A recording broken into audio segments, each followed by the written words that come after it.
നടിയെ ആക്രമിച്ച കേസിൽ 8ാം പ്രതിയായിരുന്ന നടൻ ദിലീപിനു വേണ്ടി വീണ്ടും സംസാരിച്ച് രാഹുൽ ഈശ്വർ. ദിലീപിനെ ചിലർ കുരുക്കിയതാണെന്ന് രാഹുൽ ഈശ്വർ പറയുന്നു. ഒരു മീഡിയയോടാണ് പ്രതികരണം. ദിലീപിനോട് ഏറ്റവും ദേഷ്യമുള്ളത് ആർക്കായിരിക്കും?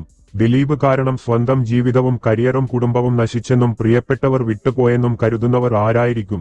മുഖ്യമന്ത്രി പിണറായി വിജയനടക്കം ഇതിന് പിന്നിൽ ഗൂഢാലോചനയില്ലെന്ന് ആദ്യം പറഞ്ഞു.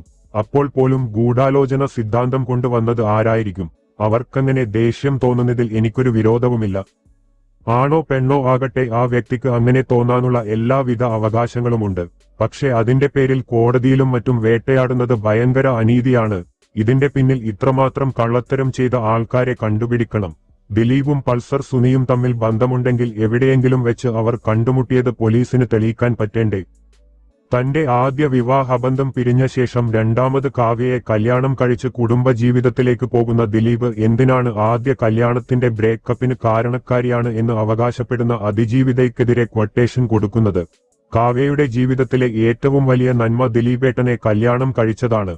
അതിന് കാരണക്കാരിയായ അതിജീവിതയ്ക്കെതിരെ കാവ്യ മാധവൻ ക്വട്ടേഷൻ കൊടുക്കുമോയെന്നും രാഹുൽ ഈശ്വർ ചോദിക്കുന്നു.